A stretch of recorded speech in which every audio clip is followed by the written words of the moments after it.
劉若英入圍金馬影后，阿信驚喜跨界合唱新歌《意外勇敢的臉龐》。五月天主唱阿信終於圓了一個多年心願，與文藝天后劉若英首度合唱。兩人攜手推出新歌《意外勇敢的臉龐》，以細膩的情感描繪生命中那些因愛而無懼、為彼此勇敢的時刻。這首歌靈感源自電影《我們意外的勇氣》，由劉若英與薛仕凌主演。阿信觀賞試片後深受觸動，決定親自譜寫並與劉若英合唱。阿信坦言，生命中的許多關鍵時刻，劉若英總會意外現身。他表示，《我們意外的勇氣》這首歌正是為了歌頌那些在人生低谷時挺身相助的朋友。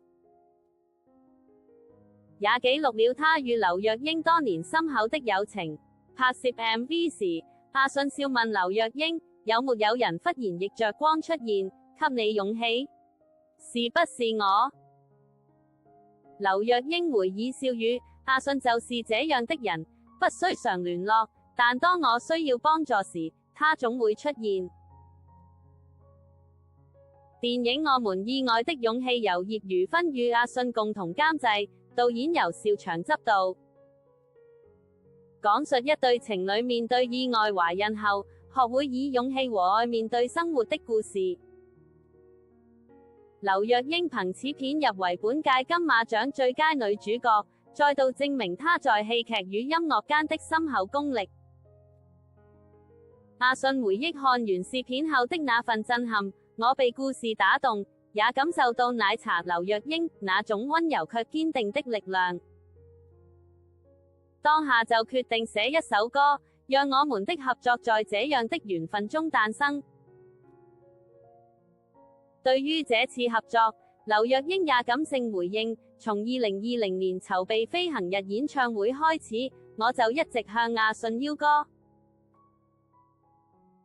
結果到飛行日4.0都還沒寫出來，沒想到因為這部電影，終於成真。他笑稱這次合作是命中注定，更感謝電影成為兩人友情的見證。意外勇敢的臉龐不僅是一首電影主題曲，更像是一封寫給人生的信。歌中充滿阿信式的哲理與劉若英的溫柔堅韌，讓人聽見勇敢最真實的模樣。